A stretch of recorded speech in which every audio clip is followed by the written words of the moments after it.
To our workshop.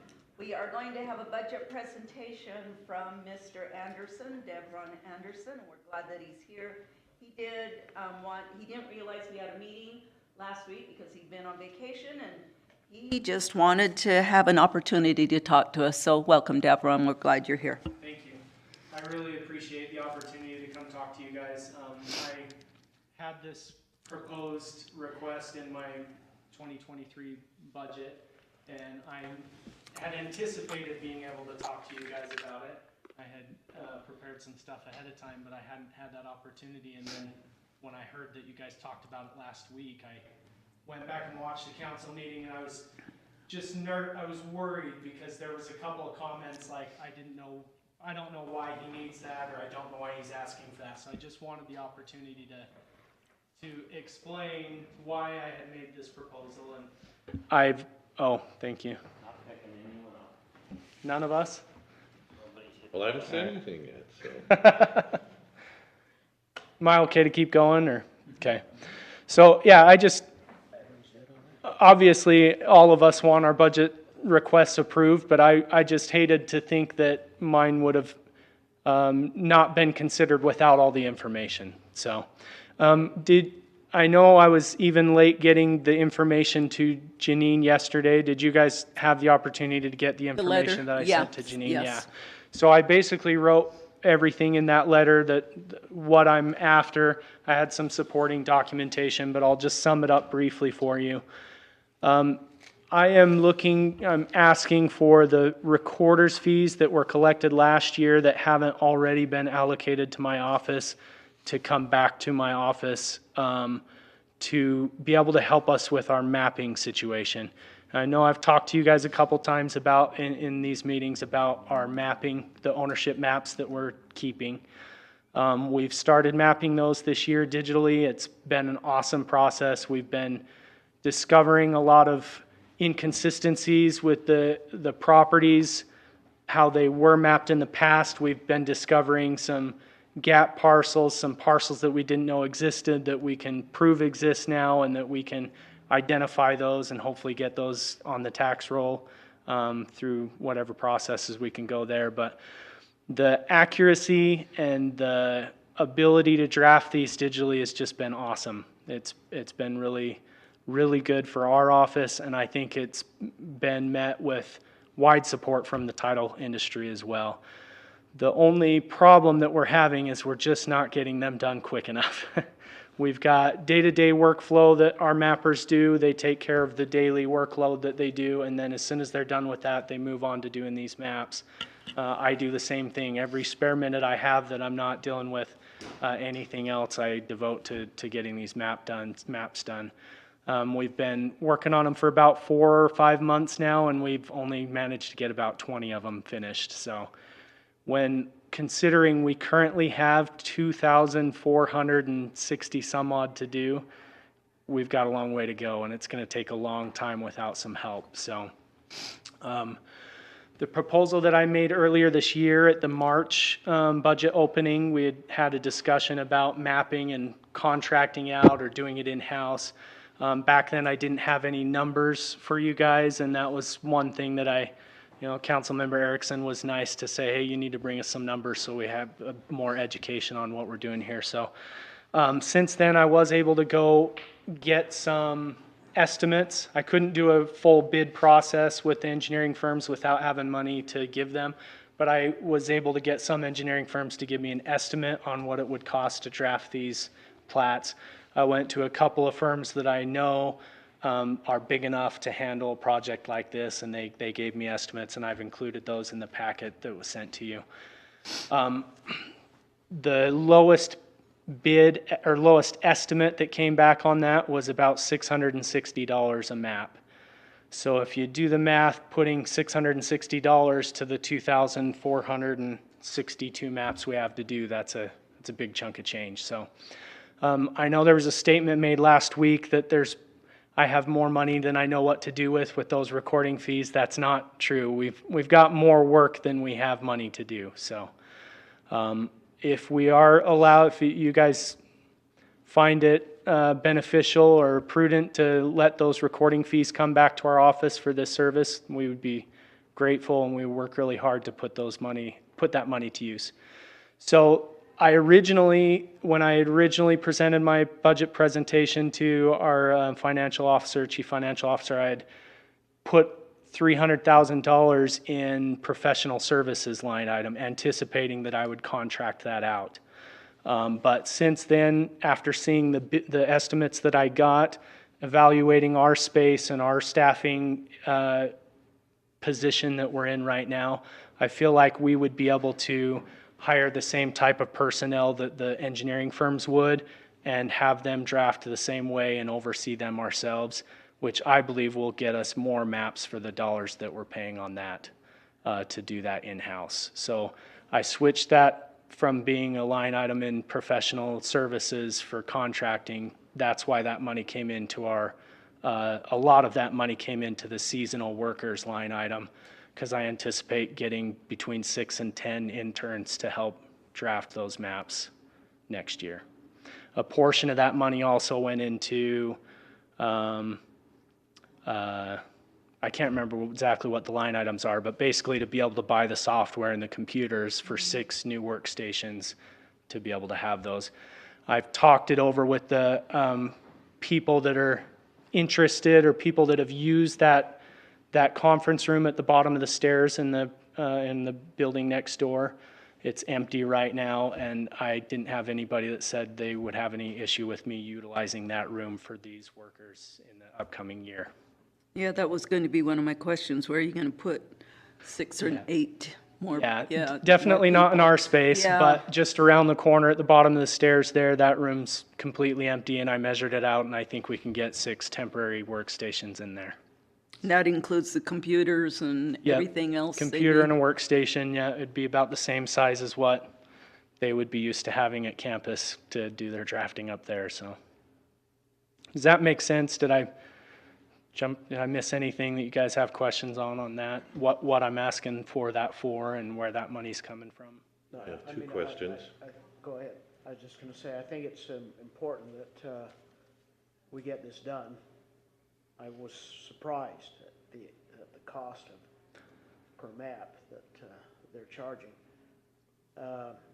And I was curious, if we hire these people, then are we going to have to lay them off later? But if you're planning to use intern staff, that kind of relays that concern. You know, a year ago, I don't think I would have had the capacity with my current staff and myself to be able to oversee this kind of thing. But we've gotten caught up in the past year. Things are going a lot better in our office. My staff that I hired last year that you guys allowed me to hire, which has been phenomenal, they're at a level where one of them's certified, and by next spring, the other 2 should be certified to do this work. And seeing that one of the proposals from one of the engineering firms, they would have done the same. They actually specified in their proposal that they anticipated using interns from Utah State University to accomplish the work. I thought, well, I think we can do the same thing too and probably get more miles out of those dollars. On the maps, if it's $660 to copy them, I understand not all maps are up to date, so once they're copied, are they much easier to bring up to date in the digital form? And that's the hopes, or what's your thoughts there? Yep, that's exactly what we would anticipate doing if we had interns. They would just strictly do the copying because they're not trained to do the updating, look for all the things they need to do, look for the updating. So they would come back to our full-time staff to get the updates, get the versions. You know, we need a 2020 version, we need a 2021 version, and a 2022 version, and then we'd have our current map. So that would be done by the full-time staff, and just the copying would be done by the... Cameron, this question's for you, or you may know the answer better. Do we know how much of the fees are sitting, where are they sitting, and what's the chapter and code of the Utah state law saying, what do we do with those fees? Don't know the chapter and code off the top of my head. I have read it before. We did actually do a study as this became more of a prevalent issue with the state auditor's office about fees, the use of fees. So we've gone back, I believe,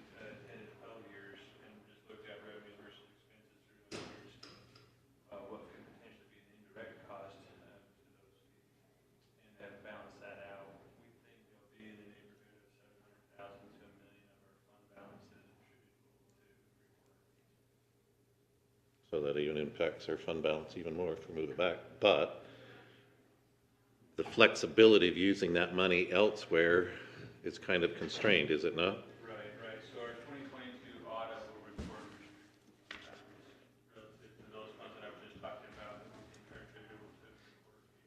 So you say the word audit. Has any audit ever picked that up, saying that money shouldn't be there or it should be sitting elsewhere, or what do we know on that? It hasn't in the past, and that's where, when I mentioned this becoming more of a prevalent issue from the city auditor's office, that's what's kind of made it hit our radar screen, and we take a closer look at that. I'm not sure that the audit test will be updated yet from the state, but that's what I see coming, I think. So going down the road, if the recorder is sitting there and he's getting those fees, and we decide to move that back so that the fee stays in the recorder, is he able to have a carryover, or is he destined to use that every year, or what's the policy on that? Yeah, so it doesn't have to be a strict break even every year, year to year to year. They're totally fine with that accumulates for 2 years and it's used for a project. Or if we ran out of deficit, then eventually the state would adjust what we can charge on those fees. Actually, they're kind of determined statewide, so that will get adjusted from time to time, but I don't think they'll adjust it upward until we can show that maybe we don't have enough anymore. I mean, and that typically hasn't been Cache County showing that, it's been other counties. Well, that was part of my question. If we're digitizing and going that way, it seems like the cost of fees, and I asked Deborah on this the other day, are we able to do all of this and use the fee, or is the fee too low for that? This is an issue we have to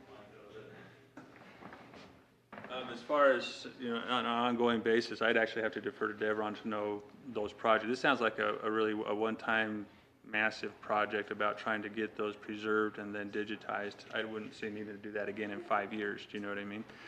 Well, is there any software, anything with licenses or anything we got to have to that? Again, I would defer to Devron on that. Yeah, to get the additional people, we will need to get additional software, but that software is a year-to-year software. So the year we finished, we don't have to use that software anymore.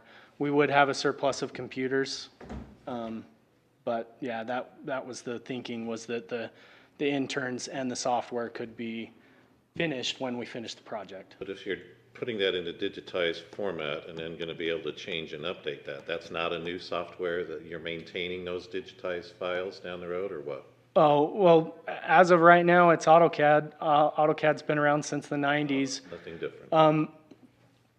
As technology goes on, like GIS came out maybe a little after AutoCAD, they've figured out ways to transfer that data a lot, be able to digitally transfer that data, if you will, and not have to recreate it. The big jump is just recreating it digitally the first time.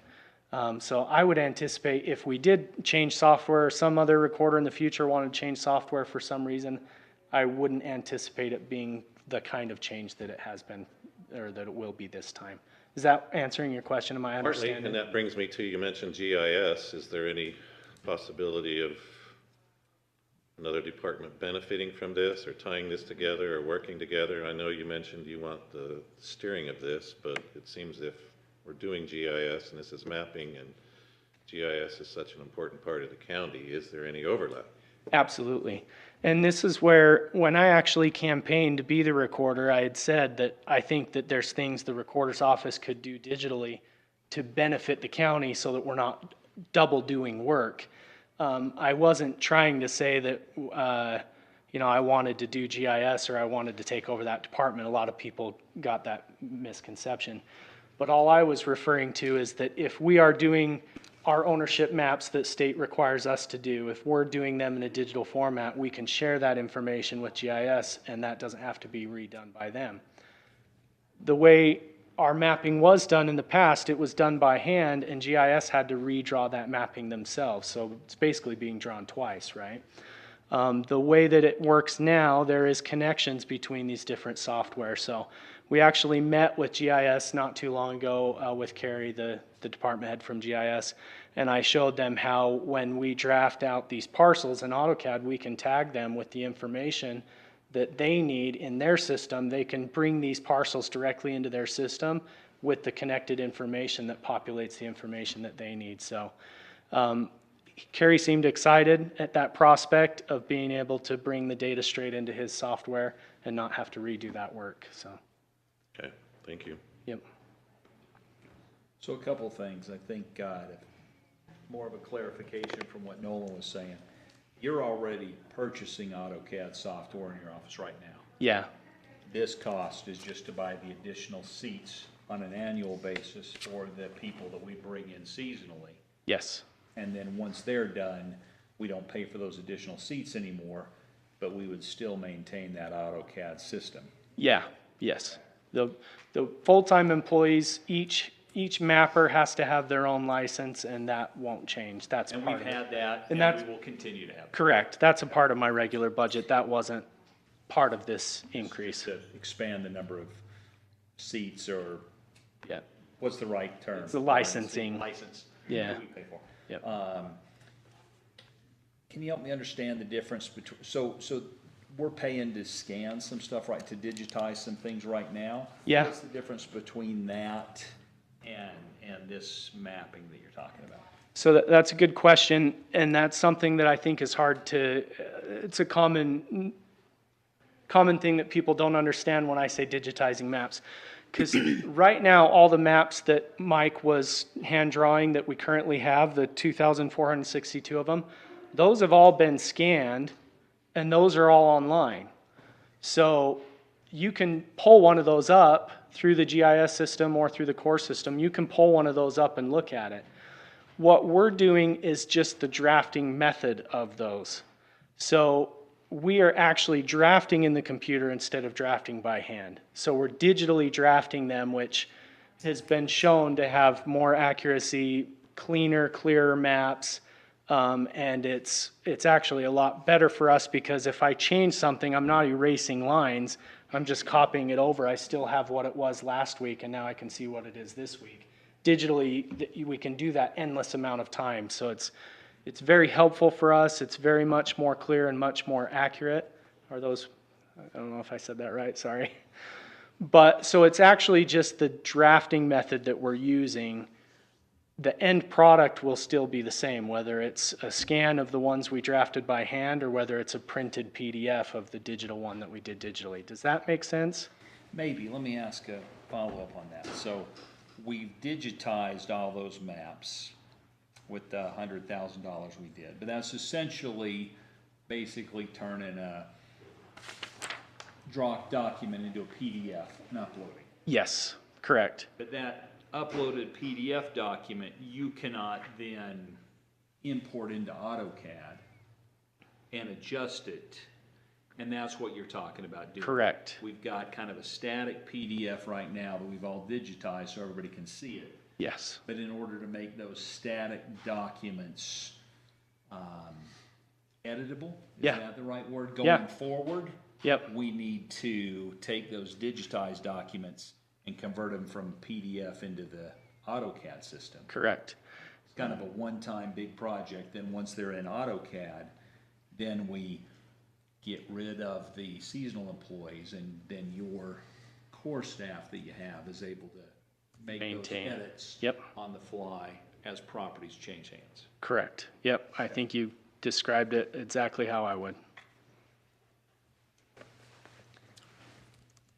Do you have any questions, Tina? No, they were all Okay. answered by someone else asking them. Oh, yeah, okay. Anyone else? To me, it makes sense, I mean, Yeah, it makes a lot more sense now to me. yeah. I'll just say thank you for coming and explaining, Yeah. because when you look at those numbers, it does Yeah. look like, oh, I'll just take all this money and put it in this one thing. Yeah, And that was concerning to us as we looked at it from a taxpayer perspective, right? We want to make sure that things are even and right, and anyway, so thank you. for sure. You bet. Like I said, I had the information ready to go, and my heart kind of sunk when I heard that there were questions last week, because that meant I hadn't gotten you the information, so thanks for letting me bring it. Devon, I have one more question on your miscellaneous services. It went from 24 to 12. What's your miscellaneous services? What's that involve? So we had asked for additional miscellaneous services last year to do some different things to get caught up with our backlog that we had.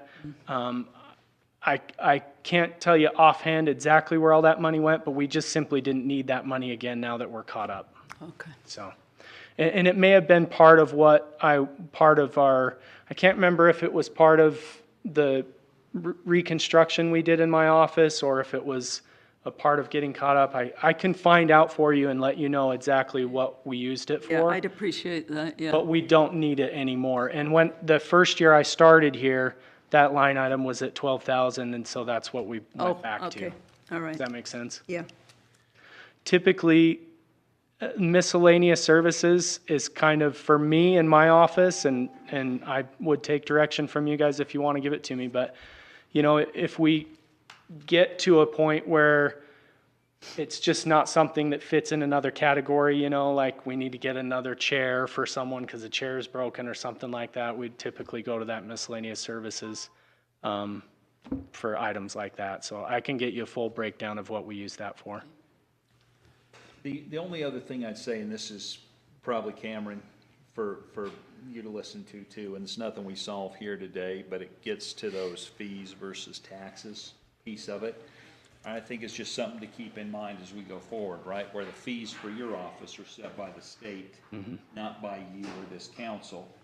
And so we could have a discrepancy, right, between what you need to operate and what the fees are actually set by the state because of a county that maybe has either more expenses than we do or fewer expenses than we do. So that's just something that, while I understand the difference between fees and taxes, and we shouldn't use fees that then are excessive based on the services that we're providing, that's just something I think we're gonna struggle with for a while, and it's something just to keep in mind. It's not, I mean, this year, we can close that gap given this short-term project, but once this project's done, we can have that again, and it's something to deal with, and it's probably, Dane, have fun with your legal interpretation of that, because I think that's a question that has not been before the courts before, but it'd be interesting to see. So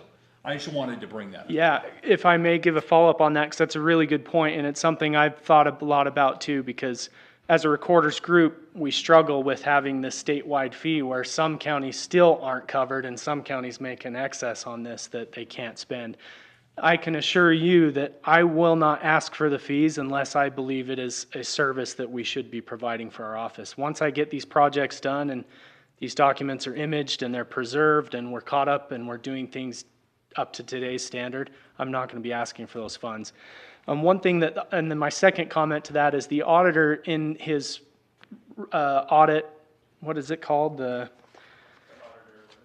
auditor alert that he put out.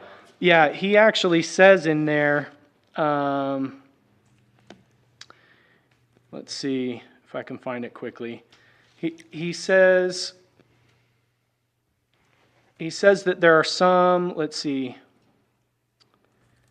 there are some instances where fees can't be used or there's more collected than it should be, and there should be a state mechanism for returning those fees, basically what it said. So that's something that I actually have already brought up with the recorders group at UAC, that, hey, if we have some counties that have an excess here, we ought to look at maybe redistributing them or having some mechanism to return them so that it's not just a big glut that sits there unuseful. Ask him how we can return the ARPA money too. That might be above my pay grade. Okay, All right. thank you all very much for your Devron, time. and Thank you. appreciate your time. Thank you. That was very helpful. Yes, thank you. All right, then we will adjourn until 5 o'clock for our regular council meeting.